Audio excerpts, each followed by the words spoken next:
మీకందరికీ నన్ను ఎంతో నమ్మకంతో 6 సార్లు ఎమ్మెల్యేగా ఉన్న ఒక అతని మీద 25 రోజుల్లో టికెట్ తీసుకొని రాజకీయాలకు అడిగిపెట్టిన నన్ను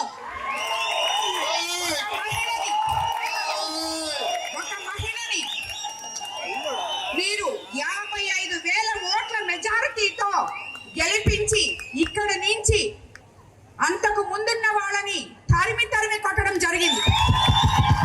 ఇక్కడ ఇంతమంది మహిళా మనులు ఉన్నారు. ఈ రోజు వైసీపీ నాయకులు మహిళలకి విలువ లేకుండా ఇష్టం వచ్చినట్టు వాళ్ళ ఆత్మవిశ్వాసం మీద దెబ్బ కొట్టేలాగా మాట్లాడుతున్నారు. నిన్న చూసాం మనం హోంమంత్రి అనిత గారి మీద గుడివాడ అమర్నాథ్ మాజీ మంత్రి గారు ఏం మాట్లాడారో ఆయనకి నేను ఆల్రెడీ కౌంటర్ ఇచ్చాను. ఇలా మాట్లాడడం తగదు. మా నియోజకవర్గంలో కూడా ఒకడున్నాడు ఇట్లాగా మాట్లాడేవాడు. మీ రాజకీయ నాయకులు ఏ రోజైతే మహిళకి మీరు మర్యాద ఇస్తారో ఆ రోజే మీకు రాజకీయాల్లో ఉండే అర్హత ఉంది. లేదంటే మా మహిళలు మిమ్మల్ని తరిమి కొడతారు. ప్రతి కాన్స్టిట్యున్సీలో మహిళా మనులు ఉండారు అని చెప్పి నేను చెప్పడం జరిగింది. అది నేను చెప్పిన పక్క రోజే ఇక్కడ మన కాన్స్టిట్యున్సీలో ఈ రోజు ఒక పిచ్చోడు మాట్లాడినట్టు మెంటల్ భాష తీసుకొని సోమిరెడ్డి ప్రశాంతమ్మ మీ ఆయన వేమిరెడ్డి ప్రభాకర్ రెడ్డి గారి అభివృద్ధి చేశారు చూడమ్మా అని చెప్పాడు. వాళ్ళకి పిచ్చర్ కావాలా చాదస్తం అనుకోవాలా నాకు అర్థం కాదు. అతనికి మతి భ్రమించి మాట్లాడుతున్నాడు, మతమెక్కి మాట్లాడుతున్నాడు. ఎందుకంటే నేను సోమిరెడ్డి ప్రశాంతి రెడ్డిని వేమిరెడ్డి ప్రశాంతి రెడ్డిని నీకు అనవసరం. నన్ను ఏ రోజైతే ఎలక్షన్ ముందే నేను ప్రజలకి ఎవరో చెప్పని విధంగా నేను చెప్పి ప్రజల మన్ననలు పొందాను. నేను నల్లపరెడ్డి ప్రసన్నని అని చెప్పి నువ్వు చెప్పే ప్రసన్న నిన్ను తరిం కొట్టారు. అది చూసుకోవద్దు. ఎవరైతే ఏంటి ప్రజలకి సేవ చేయడానికి నేను 2 కుటుంబాలకి గౌరవం తెచ్చిన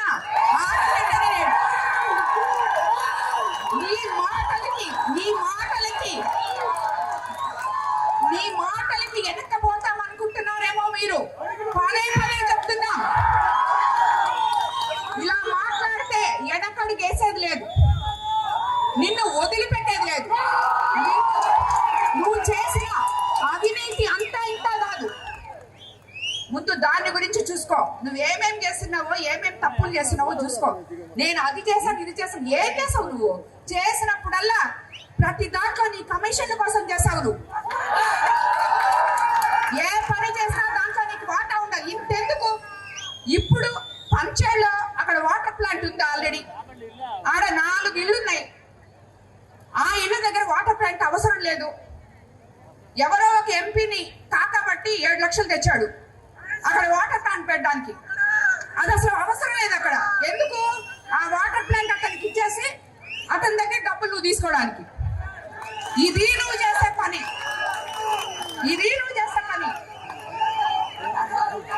ఈ రోజు నీ దగ్గర ఉన్న ప్రతి నాయకుడు నా దగ్గరకు వచ్చి చెప్తున్నారు, అమ్మా నువ్వు ఎప్పుడు మమ్మల్ని చేర్చుకుంటావు?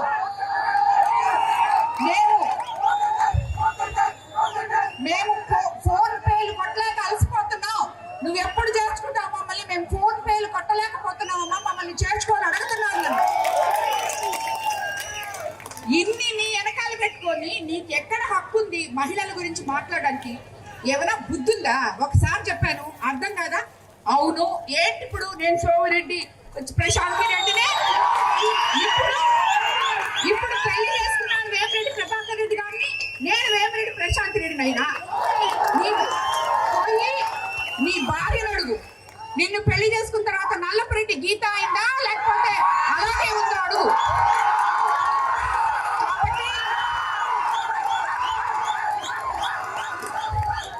ఇలాంటి చాతావాతాగాని రాజకీయాలు ఇక్కడ చేయొద్దు.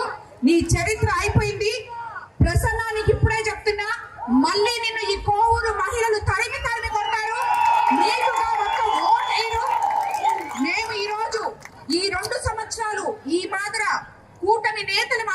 కలిసి ఇలా చేసుకుంటున్నామంటే ఆ ప్రజల ఆశీస్సులు మాకున్నాయి కాబట్టి, ఆ మహిళలందరూ నన్ను గెలిపించారు కాబట్టి ఇలాంటి రాజకీయ నాయకుల్ని ప్రతి మహిళ ఎదుర్కోవాల్సిన పని ఉంది. మీరందరూ కూడా మహిళలందరూ జాగ్రత్తగా ఉండండి. ఇలాంటి వాళ్ళు మన దరిదాపులకి ఓటడగడానికి కూడా రానివ్వకండి అని చెప్పి నేను ఏమంటే రాజకీయ నాయకుడైతే మహిళను విమర్శిస్తాడో ఆ రాజకీయ నాయకుడికి ఓటు హక్కు లేదు, ఓటు అడిగే హక్కు లేదు మహిళని. అది గుర్తుపెట్టుకోవాలని చెప్పి నేను తెలియజేస్తున్నాను. మీ దగ్గరికి ఓటు అడగడానికి ఏ మహిళ దగ్గరికి వచ్చినా మీరు తగు సమాధానం చెప్పాలని చెప్పి కూడా ఇక్కడున్న మహిళా సోదరులందరికీ నేను తెలియజేసుకుంటున్నాను. ఈ రోజు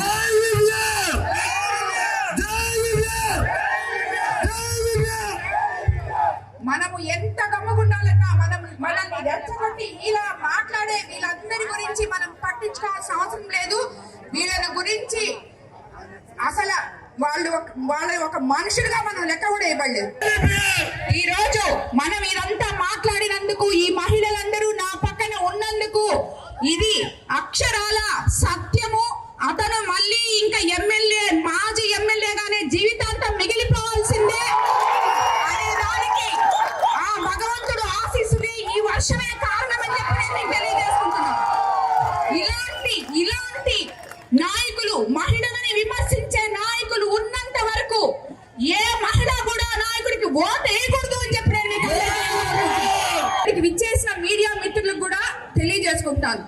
ఎవరన్నా మహిళల్ని విమర్శించి మిమ్మల్ని పిలిస్తే దాన్ని హైలైట్ చేసి మీరు కూడా చూపిపాకండి. అది గుర్తుపెట్టుకోండి.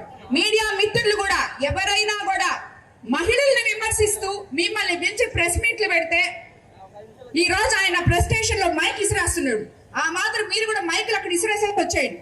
ఏ నాయకుడైనా మహిళలను పెంచి మీ దగ్గర నుంచే మొదలవ్వాలి, విలేకరుల దగ్గర నుంచే మొదలవ్వాలి. ఏం మాట్లాడతారయ్యా మీరు అని ఒక్క మాట మీలో ఒక విలేకరు అడగండి, దానికి సమాధానం ఉండదు వాళ్ళ దగ్గర.